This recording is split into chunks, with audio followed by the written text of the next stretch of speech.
Well, welcome everybody. We are in this series called Habitudes, where we're looking at the necessary habits to have the right attitudes that not only make us more like Christ, they are attitudes and habits that Jesus says he will bless. We want to look more like Jesus than we did yesterday, and tomorrow we want to look more like him than we did today. Everybody say, let's go. Yeah, in preparation for where we are going today, let me just remind you of Yoda. Yoda, the green great sage of Star Wars. And you know what I know about Yoda. Yoda is most famously known for wrong his word order getting. He kind of scrambles everything up there, doesn't he? But his most quoted line, at least from Star Wars Episode 1, is when he looked at the young Luke Skywalker and he says, fear leads to anger. I don't know if that's Yoda or Scooby-Doo. It's one of the two, but Yoda says, fear leads to anger. Anger leads to hatred. Hatred leads to suffering. Did you notice the literary structure in which he used? He took the last word of one sentence and carried it over to become the first word of the next sentence. He took the last word of that sentence and he carried it over and it became the first word of the next sentence. There's a literary word for that. It's called anadiplosis. Anadiplosis gives power to both sentences. Yoda could have simply stated, fear leads to anger, which then brings about this emotion of hatred, which then causes an individual to implode on themselves. But it lacks power. Anadiplosis gives power to both sentences. Here's the way I think of anadiplosis. It's taken over literary territory. It plants a flag in the ground through the means of repetition. And having conquered this particular principle, it's now ready to move on into this realm of thought. It plants another flag, and now having conquered this foundation of truth or praxis, we're now ready to move on. It's only at the end destination that we're able to look back and see the mile markers of principles along the way, letting us, the hearers or the readers, know it all made sense. It didn't just complete the thought. I needed the building blocks along the way. Anadiplosis. Now that we're here, let's go here. But let's don't skip any steps. Now that we're here, now we're able to embrace here. The Apostle Paul took a cue from Yoda, and he used anadiplosis in the New Testament. Paul says it this way: suffering produces endurance, flag. And endurance produces character, flag. Character produces hope, another flag. And hope will never put us to shame. We are in this series where we are excavating the most famous sermon ever preached, the Sermon of Jesus. We call it the Sermon on the Mount. Now, in the Beatitudes, the first list that Jesus gives us, he's not using a strict literary anadiplosis in the structure sense, but in the spirit of what he's communicating, it very much is. He's saying, now that we are here, now we're able to go there. What does he say? Blessed are those who are totally desperate and hungry for the things of God, poor in spirit, for theirs is the kingdom of heaven. Then he says, blessed are those who mourn. We talked about those characteristics 2 weeks ago. That there's a blessing in mourning. There's a development in discouragement. Just because you're going through a hard time, don't give up. Jesus is with you, and he will lead you through the valley of the shadow of death, not just sit with you in hard times. We looked at the blessing of mourning. They will be comforted. Then we looked at last week, blessed are the meek, those with spiritual discipline, those with a self-controlled attitude and nature. Blessed are those who hunger and thirst for righteousness, for they will be filled. It's a promise, and Jesus backs it up with his own name on it. Today we're going to unpack the next three attributes of these Beatitudes, but instead of just explaining them to you, I want to show you them in the air, like a bird taking flight from one branch to another. Sometimes things come alive if we can see it in its natural habitat. Let me show you, then we'll unpack them. Many theologians call this particular story in the Gospel of Luke many literary enthusiasts consider this same story as the most important and most powerful and the most well-crafted short story in human history. This story has gained global recognition and acceptance, and those who imply and embody the main theme of this particular story, they are known as the hero of the story, and that is the Good Samaritan. If you're ready, say, let's go. Jesus is talking to his disciples, and on one occasion, he's interrupted by an expert of the law. Don't think criminal attorney or Matlock or Perry Mason. This is less government law. He is an expert in theological law. This is a religious professor who teaches other professors how to teach theology and religious dogma.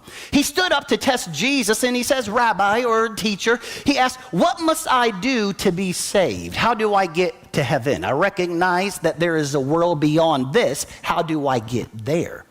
Jesus replied, what is written in the law?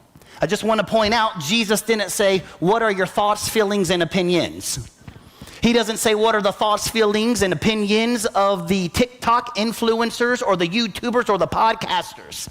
He doesn't say, what does your pastor say? What does your parish say? What does your church tradition say? He doesn't ask what anybody, he said, what do I say? Because everybody can have their thoughts, feelings, and opinions, but if their thoughts, feelings, and opinions is not rooted in the substance of the heart of God, it's sinking sand and shifting winds. Well, what does the Bible say, is what Jesus is asking. The man answered, well, as an expert of the law that I am, the law says, love the Lord your God with all your heart, all your emotions. You got to feel this thing. And with your soul, the essence of who you are. With all your strength, your discipline, your rhythms, your routines, your agenda. And with all your mind. What he's doing is he's quoting Deuteronomy 6:5, which was the most famous passage of scripture in all of the Old Testament. This verse would have been everywhere. It was their version of our version of John 3:16. If you're going to a sporting event, they were hanging up posters, Deuteronomy 6:5. All the Gen Z girls had Deuteronomy 6:5 right here tattooed on their hand, so when they had their personal time with God and they could take a little selfie, just in God's word this morning with my coffee, Deuteronomy 6:5. It was beautiful. All the worship leaders would have had it tattooed on their bicep, so when they praised God, they could show the devil, I'm flexing on Satan too. It was powerful. But being an expert in the law, he wants to one-up Jesus. That I know my stuff, big boy. I'm an expert. So he throws in another passage from the book of Leviticus. He says, and love your neighbor as yourself. You have answered correctly, Jesus replied. Go do that. I just want you to point out the man knew the Bible. The man has been taught well. He has studied to show himself approved. A workman needeth not to be ashamed. The man knows the word. But watch what's about to happen. Jesus says, well, then go put it into action. Don't just be a hearer of the word, be a doer of the word, and you will live. But the man wanted to defend his own rationale. He wanted to justify himself. He wanted to be an astute student of the Bible, but also comfortable in his comfort zone. The man wanted to know, how much do I have to do so that I can technically check the check box of being a religious, astute student? Jesus, just tell me, how much do I have to do so I can be good with you? The man was wanting to find loopholes. Watch this. The man was fine being a doer of the word as long as being a doer of the word meant that he still got to do it how he wanted to do it.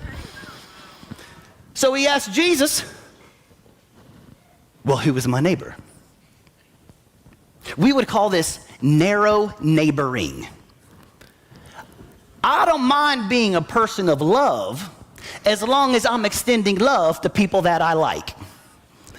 I don't mind being generous and serving people as long as I'm being generous towards people that I deem necessary and worthy of my generosity. I don't mind being a person, being the hands and feet of Jesus. Matter of fact, I come into church every Sunday and I pray that I can embody his presence to go out and make a difference as long as the people I'm making a difference can somehow benefit me.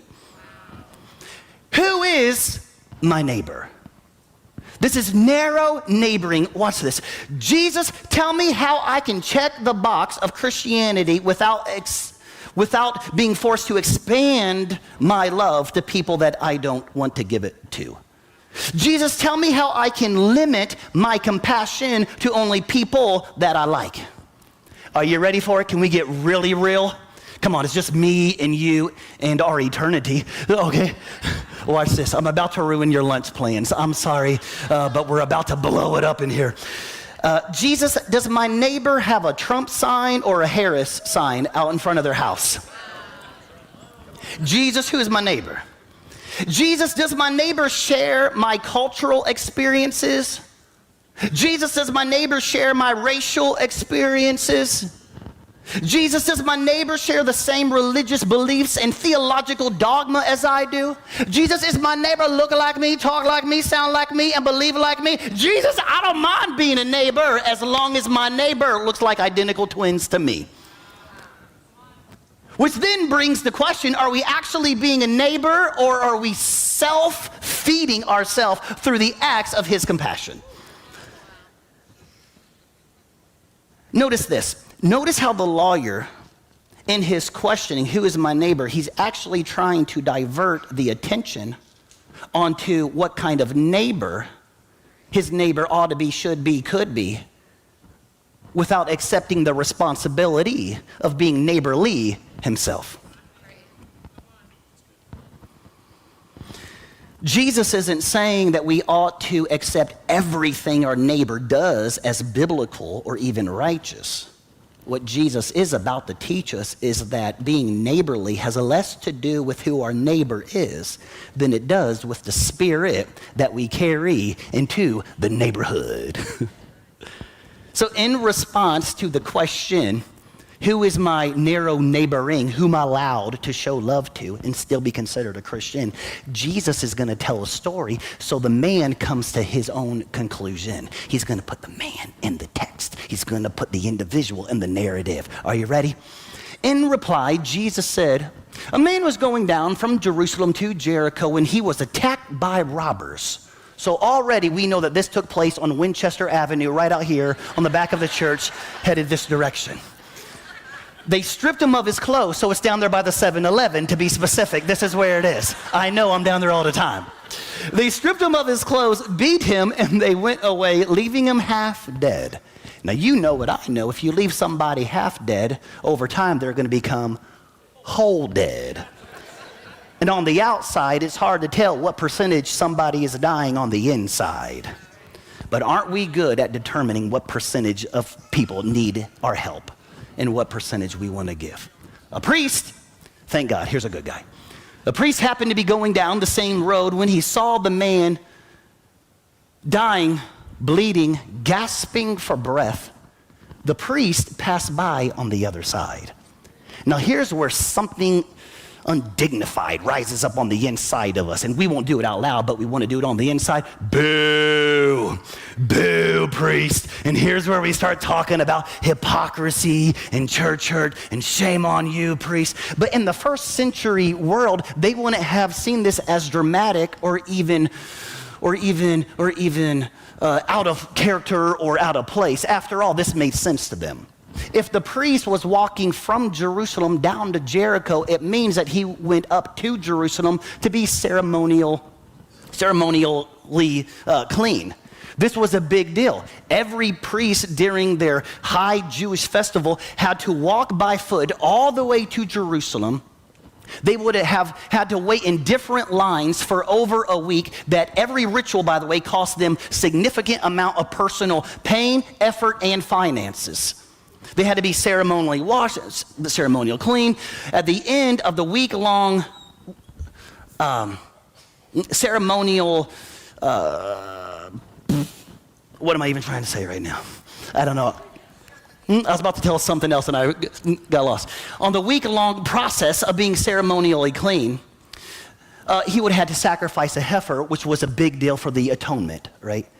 On his way home, if he got within 6 feet of something dying, bleeding, or dead, it would make him ceremonially unclean. He would have had to go all the way back to Jerusalem by foot and restart the process all over again. So when he sees the man bleeding and broken and dying on the side of the road, of course he went to the other side of the street. He didn't want anybody watching him pass by to consider him getting within that 6 feet of space and then cancel him and his ministry. Because he knows what we know. Some people just love drama, and they create drama where there is no drama just to get the distraction of their own drama onto somebody else. So of course he walked on the other side. He doesn't want anybody to misconstrue what he did or where he was. So too, verse 32, a Levite, when he came to the place and saw him, he passed by on the other side of the road as well, because the same rules apply to him. Here's what Jesus is really getting after. If we're not careful as his followers of Christ, we will use good godly convictions or good excuses concerning our agenda to withhold compassion from those in need of mercy. If we're not careful, we'll weaponize our convictions to withhold compassion from those in need of care. If we're not careful, we will defend our agenda and our comfort and withhold compassion from those who need a tangible touch of hope. There's nothing wrong with firm convictions. The Bible encourages every believer to have firm convictions. But when we weaponize convictions to withhold compassion, we are no longer seeing Jesus through the people he died for. Can I get real? I mean, we're already here talking about yard signs out in front of our house. Imagine this. I know this is corny, but just hang with me. Imagine a person comes into your life. And they look different than you, they talk different than you, they vote different than you. Let's just be honest, they have different sins than you. If we're not careful, we will look through the person and we only see their issue. And once we begin to see issues and not people, we only begin to see something to debate, not a person to love. Jesus didn't come to debate our issues, although he does talk specifically about issues. Jesus is high on the morality chart, but he's also equally as high on the mercy chart. We can be people of empathy and ethics all at the same time. Theological fidelity and friendliness all at the same time. We can be people who have biblical cares and concerns about issues, but still see the people in whom Christ died for, in whom Christ loved.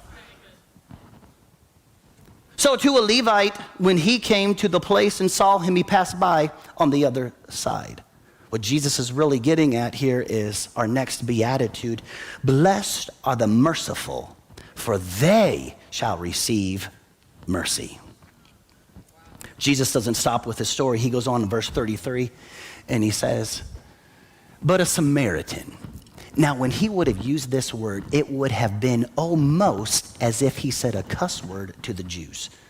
They wouldn't even breathe the name of a Samaritan because they didn't want to even acknowledge their presence even existed. There was strong tension and turmoil between the Jews and the Samaritans. Matter of fact, secular history even tells stories of accounts in which on the Jewish most holy of holidays, the Samaritans would cut up a pig and then take their parts and launch them over the Jerusalem wall into the Jerusalem temple, making all of the people inside ceremonially unclean. They couldn't even worship how they wanted to now because they had been defiled. The Samaritans and the Jews did not get along. The fact that Jesus himself is bringing a Samaritan into his story would have been shocking.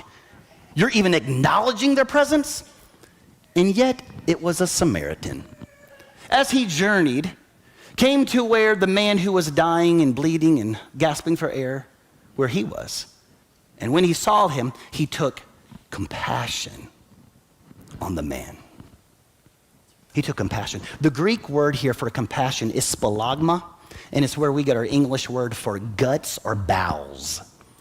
Matter of fact, in the first century, like we use the word heart today to identify the seat of our emotions. We'll say, you broke my heart, or I love you with all my heart. They thought the seat of the emotion, they consider the seat of the emotion as your bowels, because when your heart is broken or you get butterflies in your stomach, like you feel it here, like you feel sick, you feel nauseous. So they communicated the essence of emotions as their guts or their bowels.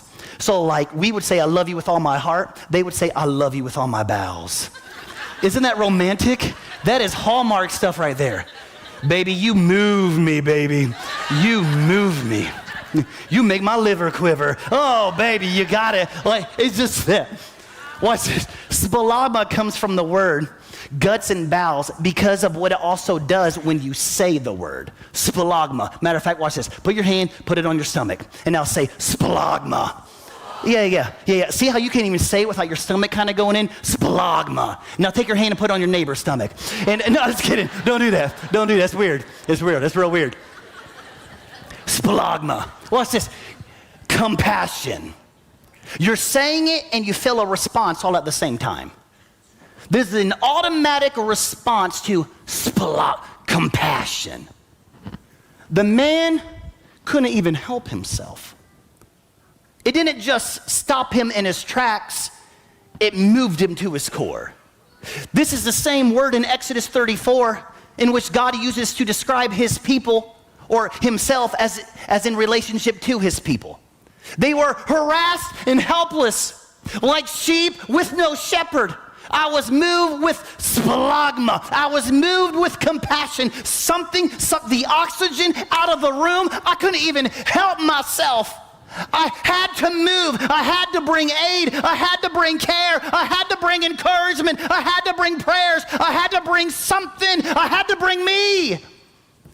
I didn't have time to investigate their political affiliation, their education, or the limitations of their weaknesses. I was moved. It's not about what my neighbor is and what they're not. It's about what kind of neighbor I want to be. I was moved. I had to do something. He says, moved with compassion, moved with hope, moved with love, moved with care. He gave in-group love to out-group people. He's not looking for narrow neighboring. He's looking for the expansion of his own spirit. No wonder then Jesus says, blessed are the merciful, for they shall receive mercy. And then later on, he says, blessed are the pure in heart, for they will see God.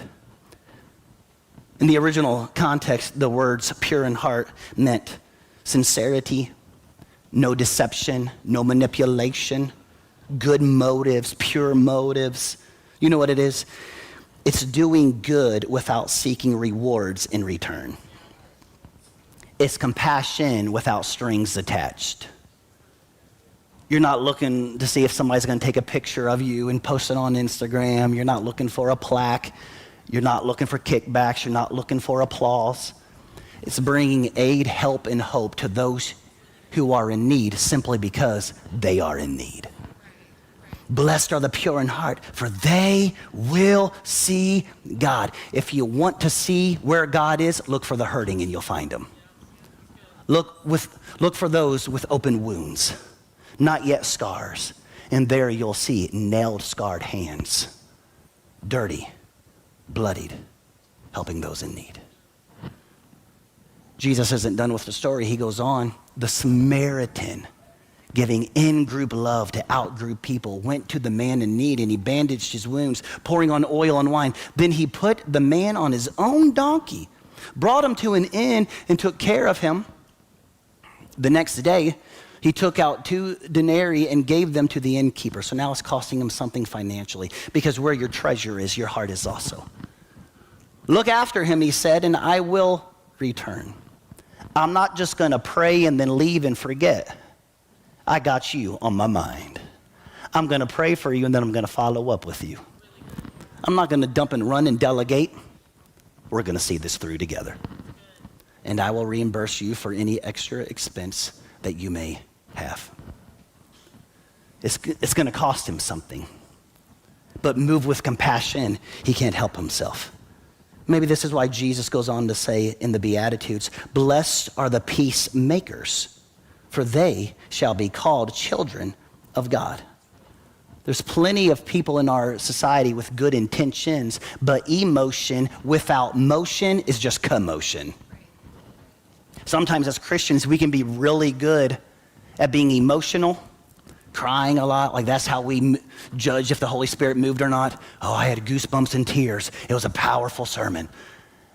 Yeah, God may be in the tears, but he's also in the movement, because faith without works is dead, and emotion without locomotion is just commotion. God says beyond the tears and behind or beyond the heart that feels compassion for people, you must be moved into action. And when your action catches up with your emotion, there you'll find your deepest level of worship. Blessed are the peacemakers, for they shall be called children of God. Jesus finishes the story by asking the man a question now. Which of these three, the priest, the Levite, or the Samaritan, do you think was a true neighbor? Remember, it's not about the person that we're seeing, it's about the person we are being. And the theological expert says, well, the one who had mercy on him. And Jesus told him, well, then go put it into motion. Take your theology and go live it out. Take your I feel bad for and go do something about it. Bring solutions to the problems you are frustrated with. No wonder then Jesus says, blessed are the merciful. Give in-group love to out-group people. Blessed are the pure in heart. Give with no strings attached. Blessed are the peacemakers, those who give and promote peace and hope and help and redemption and health, not division and negativity. For they will see God, they will be filled, and they will be called children of God. What do we do in light of what we've heard? The Bible would give us 3 action points. The first one is to pray. How do you know if you're the type of person we just talked about? Here's a simple filter for us to consider. If God answered all of your prayers that you've prayed this month, how many people outside of your in-group friends would be blessed? Or would it just be your food? God bless this food, help it be a nourishment to our bodies. Change the molecular construct of this chocolate cake and apple pie. Make it that of rich green beans, I pray, in your name. What's getting blessed, your food or people? We give in-group love to out-group people. Won't you be my neighbor? Secondly, we serve. We start asking God to give us eyes to see what we previously overlooked. Ears to hear pain and problems when we would usually just dismiss it because we're in a hurry. Yeah, praying for you. Oh, but now we leverage the moment. Pain and problems equal prayer. I see pain in your eyes. I hear pain in your voice. Do you mind if we pray right now? Like, what are people going to be? Offended that we're putting their interests ahead of our own? No. God, give us a heart to serve people, to slow down and see people, not the issue, but the people you're trying to reach. And then thirdly, you saw it there in the text, we give. Because where our treasure is, our heart is also. So we don't just pray for problems that have affected our region and our city and our nation and the next gen. No. We want to do something about it. We want to pray for them. We want to serve. We want to give. How do we bring this all full circle? The answer lies in anadiplosis. Prayer leads to service. Service leads to giving. And giving leads to lives transformed. And the life that's ultimately transformed is not your neighbor. It's you.